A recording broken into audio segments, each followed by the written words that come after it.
Bem-vindos, criaturas de Deus, ao CSA de Olho na Jurisprudência. Somos as inteligências artificiais da Feri e do Tiago e vamos analisar os informativos da semana. E olha, o episódio de hoje está recheado de situações que beiram o inacreditável. Dá para imaginar descobrir que um órgão máximo de controle do Estado funcionou com uma falha estrutural gravíssima durante quase 4 décadas? É muito tempo. Pois é. Ou, quem sabe, dar de cara com a Receita Federal cobrando imposto de importação sobre uma máquina que foi fabricada aqui mesmo, em solo nacional. Nossa, essa é de dar um nó na cabeça de qualquer tributarista, né? Com certeza. Hoje, a nossa missão é fazer uma imersão profunda e, bem detalhada no informativo 1209 do Supremo Tribunal Federal, que é datado de 30 de março de 2026. A ideia é extrair a essência dessas decisões todas. Exato. E o cardápio jurídico desta edição está, de fato, riquíssimo. Ele abrange áreas muito distintas, mas que estão profundamente conectadas. O Supremo desenha nesses 6 julgados os contornos exatos de como o Estado deve operar, sabe?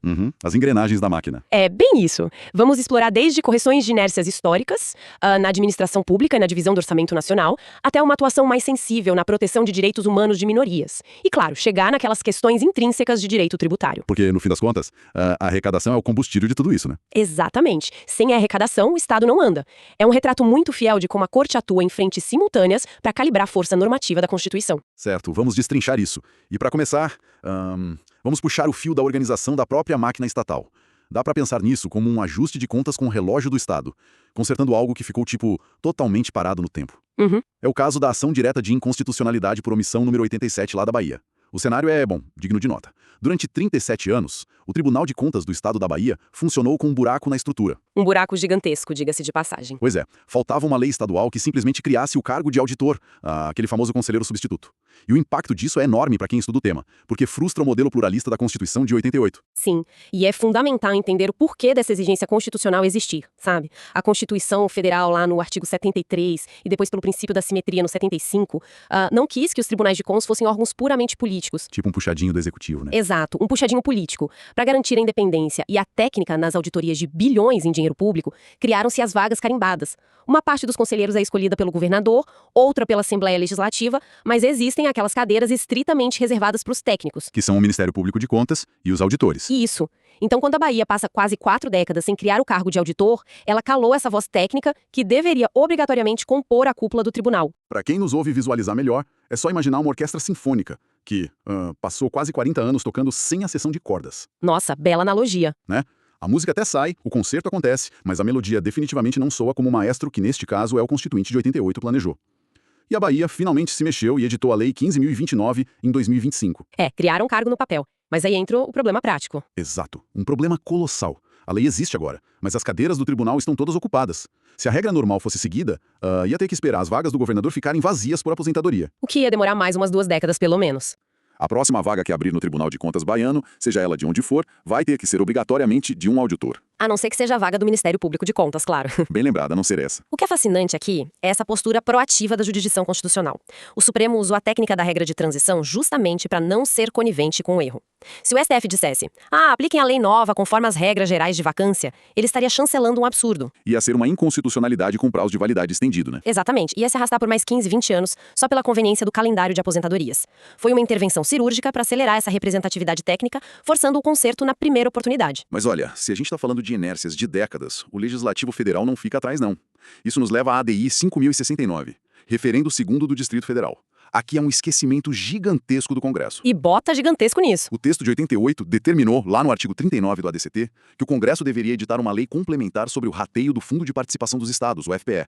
E o prazo para isso era de 12 meses. 1 ano apenas. 1 ano. Mais décadas se passaram e o STF precisou intervir de novo, prorrogando por mais 90 dias, a partir de 1º de março de 2026, a validade de normas que, veja bem, já tinham sido declaradas inconstitucionais. É importante destacar que essa falta de ação do Congresso não é por acaso, viu? A regra de rateio do FPE é possivelmente uma das batalhas políticas mais sangrentas lá dentro. Porque mexe direto no bolso dos estados, né? Mexe muito. Opõe os estados mais ricos do Sul e Sudeste contra os do Norte e Nordeste, que dependem visceralmente desse dinheiro.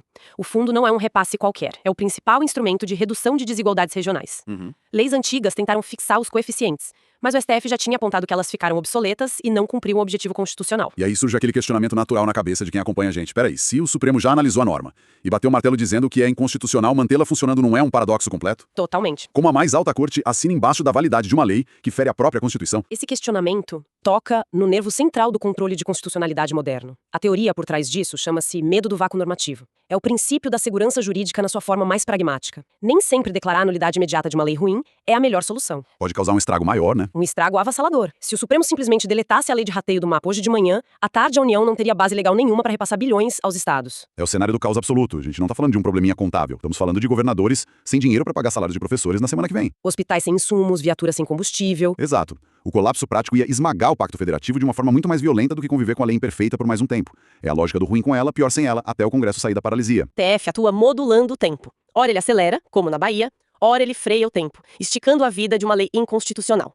E essa mesma modulação aparece quando a Corte atua como guardiã de populações vulneráveis. O que nos leva perfeitamente ao nosso próximo bloco, a balança dos direitos sociais e territoriais.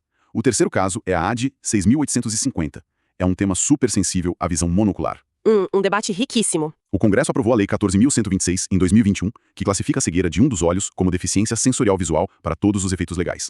O STF julgou a lei constitucional. Mas tem uma vírgula gigante aí. Uma vírgula essencial. O tribunal disse que ser classificado pela lei não gera um direito automático a benefícios previdenciários ou isenções tributárias imediatas. Que a preocupação que levou a lei ao Supremo era o temor de um impacto orçamentário incalculável. E também de uma possível quebra de isonomia. De tratar igual quem está em situações diferentes. Exatamente. Argumentava-se que garantir benefícios automaticamente a todos com visão monocular poderia ser injusto com pessoas que possuem deficiências mais severas. Ao julgar a lei, o STF harmonizou o texto com a Convenção Internacional sobre os Direitos das Pessoas com Deficiência. Entendi. A Corte assentou que a lei é válida por reconhecer a condição, mas acessar os cofres públicos requer uma etapa extra. Usando uma analogia para quem nos ouve entender a mecânica, essa lei funciona como a aprovação de uma carteirinha de um clube. A lei atesta, de forma geral, que a pessoa tem a carteirinha. Mas ter a carteirinha não significa que ela pode mergulhar na piscina direto. A piscina que sendo a aposentadoria especial ou o benefício de prestação continuada. Para entrar na água, o clube exige um exame médico individual. Perfeito. No nosso ordenamento, esse exame é a avaliação biopsicossocial. Que é feita por uma equipe multiprofissional, né? A carteirinha não anula a necessidade de provar a necessidade real do benefício. Essa analogia mostra bem a evolução do conceito jurídico. No passado, o direito via a deficiência por uma lente puramente médica. Era só uma limitação biológica. Hoje, mudou para o modelo social. Que olha o entorno, né? Isso. A deficiência é a interação entre uma condição fisiológica, tipo ter visão em um olho só, e as barreiras sociais e arquitetônicas que aquela pessoa enfrenta. Por isso, a avaliação biopsicossocial é como o estado mede o impacto da condição na vida daquela pessoa específica. Faz todo sentido. Alguém com visão monocular pode enfrentar barreiras intransponíveis em uma profissão X, mas nenhuma na profissão Y. Exato. A avaliação individualizada é o que garante a verdadeira justiça social, sem privilégios automáticos. E, ainda no terreno das proteções contra o próprio Estado, a gente avança para a DI 7.394. O foco agora é território.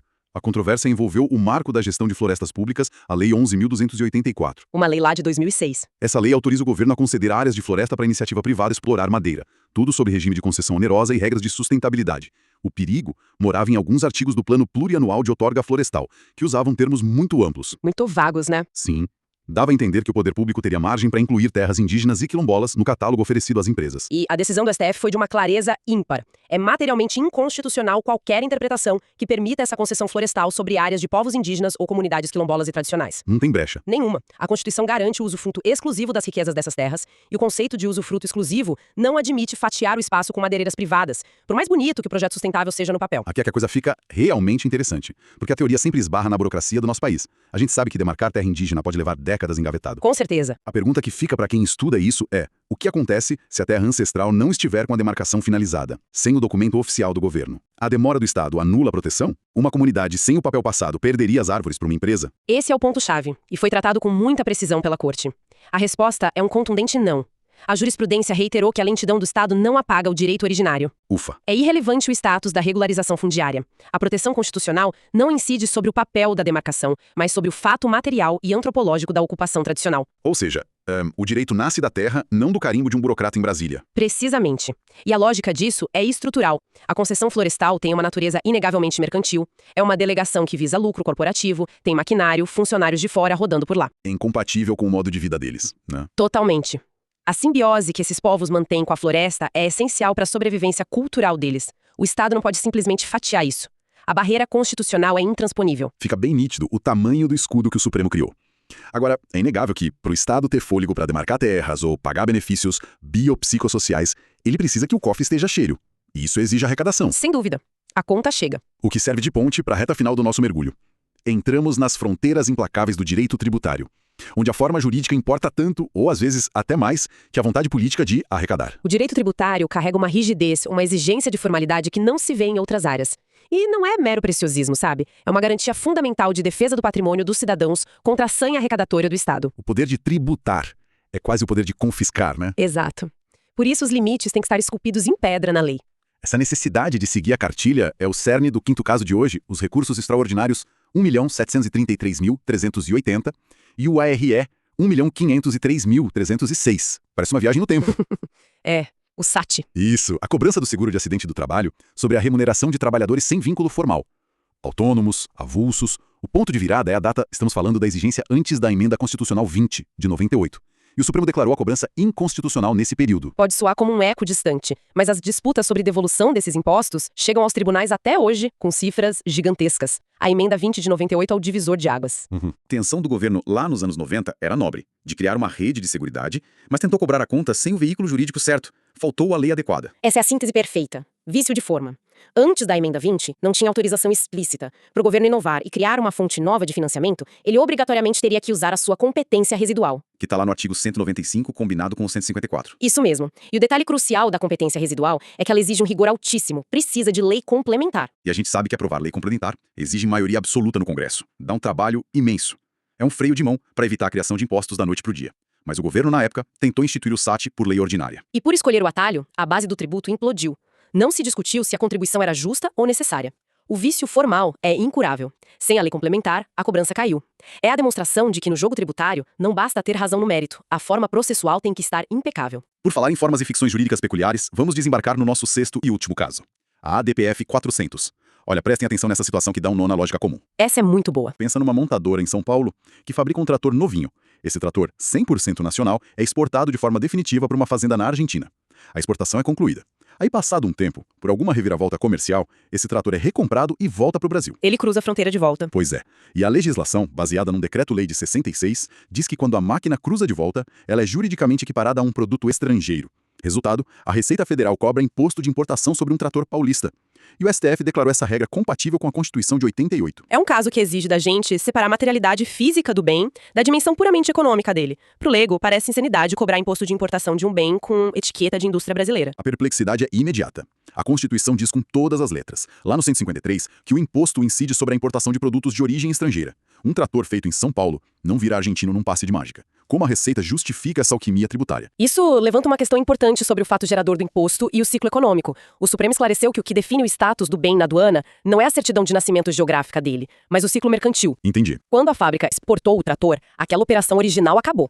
E o detalhe de ouro, o Brasil isenta a exportação de uma carga pesada de tributos tipo IPI e ICMS para fomentar a indústria. A empresa lucrou, desfrutando dessa imunidade. Mas espera aí, se a empresa exportou com isenção pesada e depois traz o mesmo produto de volta sem pagar o imposto de importação porque ele é nacional, teríamos uma brecha gigantesca na lei, né? Um duto perfeito para evasão fiscal. A empresa finge que exporta e traz de volta a custo zero. Precisamente. Ia ser uma festa.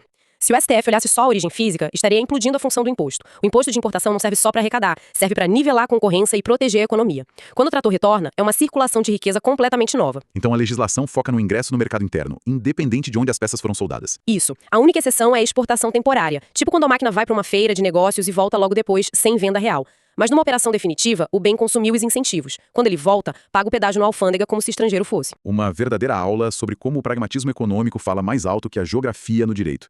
E com isso, a gente conclui essa jornada densa pelos julgados da semana. É fascinante ver a amplitude do Supremo. Muito amplo mesmo. A gente viu a Corte consertar uma omissão histórica num Tribunal de Contas, depois impedir a quebra do Pacto Federativo, dando sobrevida a uma lei inconstitucional. Vimos também a exigência da avaliação biopsicossocial para a visão monocular. E a blindagem das terras indígenas, independente de papelada, né? Isso. E fechamos constatando que no direito tributário, a falha de forma invalida o site do passado, mas a engenharia do ciclo econômico sustenta a cobrança de importação sobre um produto nacional hoje. É o direito mostrando sua elasticidade e seus limites ao mesmo tempo. E, para deixar uma daquelas ideias que provocam a mente para quem nos ouve pensar depois do episódio, eu pego o gancho desse último caso do ciclo econômico. Manda ver. A gente viu que o Supremo definiu que o tributário moderno liga mais para a finalidade econômica e o cruzamento da barreira alfandegária do que para o local físico da fábrica. Mas e o futuro muito próximo? Como as regras de imposto de importação vão se comportar diante do metaverso e dos bens puramente digitais. Caramba, excelente provocação. Pois é, quando a gente compra um ativo digital exclusivo, programado num servidor na Europa, hospedado numa nuvem global e consumido instantaneamente no Brasil por óculos virtuais, onde fica a alfândega?